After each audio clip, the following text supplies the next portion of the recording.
he began pacing nervously, as though he was unable to take control of his own fate, and could do little but wait for the father to return. More than 10 days passed, when suddenly he heard news that military troops were being dispatched to the area, and he hesitated to react, since it might be a false rumor. After some time, the evidence supporting this became more urgent, so Lu decided to pack up and leave. He ran into chaos on the road, becoming separated from his servant, and as soon as this was detected, there was an attempt to rob him. They took Lu to be gentle and meek, but when he defended himself, the would-be thieves scattered and fled on horseback. As Lu arrived at the outskirts of Haizhu, he saw a woman there, disheveled and filthy, who stumbled and fell down, unable to go any further. As he galloped over to her, she quickly cried out, "The gentleman on the horse, aren't you Master Lu?" Lu stopped to look closely at her, realizing it was Aishiu. Like before, he thought she might just be another fox, so he asked her, "Are you truly Aishiu?" "Why would you say that?" she asked. Lu then described what had previously happened. "I'm truly Aishiu," she replied. "Father brought me home to Guangning, where we ran into soldiers, and in fleeing, my horse fell down the mountain with me. Suddenly a young woman grabbed my wrist, bent on helping me escape, so we fled through the armies, where we weren't asked any questions. Since the other woman's powerful strides made her as swift as a falcon in flight, I couldn't keep up, and after 100 paces I began to slip from her grasp. After a long while, we gradually began to hear a horse wailing in the distance, then she loosened her grip and cried, 'Goodbye. It's all a level roadway now, so you can slow your pace, and when someone who likes you appears soon, you can go together with him.'" Lu realized that it was the fox who had done this, and he felt moved by her gesture. He consequently explained how he'd been delayed in Gaizhou. Aishiu told him her uncle had chosen a prospective son-in-law from the Fang family, but before she could marry him, the military chaos had begun. Lu finally understood the truth of his uncle's comment that Aishiu couldn't marry him. He helped Aishiu up on his horse, and they rode home together. When they entered his gate, they were overjoyed to find his aged mother in good health. Lu tied up the horse and they entered the house, discovering everything to be the way it was before. Liu's mother was equally glad to see them, and after Aishiu took a bath and put on some makeup, she was radiantly attractive.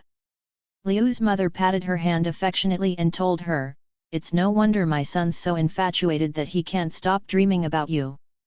She subsequently had a mattress set out, and made Aishiu rest there with her. Then she dispatched a servant to Gaizhou, to deliver a letter to the Yaos. In just a few days, both Yao and his wife arrived to determine an auspicious day for the wedding ceremony to be celebrated. Then after the ceremony had been conducted, they departed. Lu took out the small case that he'd hidden away, noting that its seal remained unbroken. There was some kind of powder caked on it, and when he opened it up, he discovered its contents had turned into dry earth. Lu found that very strange. Aishiu then put her hand over her mouth to stifle a giggle, and declared, "You were robbed a few years ago, but now you've finally detected it. That day I saw you, you didn't even care about what I was packing for you while you were shopping, so I deliberately put in some red dirt for fun, to fool you." While they laughed together about it, a woman pulled aside the room curtain and entered to ask, "Since you're so elated, are you going to thank the matchmaker properly?" Lu took a look at her and discovered another Aishiu, so he quickly called for his mother. His mother gathered all of the servants, but none of them could tell the two women apart. Lu turned his eyes back to the women, and he, too, felt uncertain, but he fixed his eyes briefly on them, then began bowing respectfully, offering his thanks.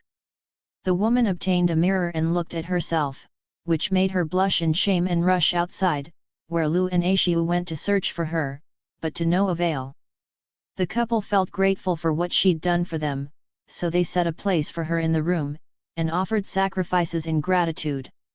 One night, when Lu returned home drunk, there was no one in the darkened house, so he planned to light a lantern for himself, but then Aishiu arrived.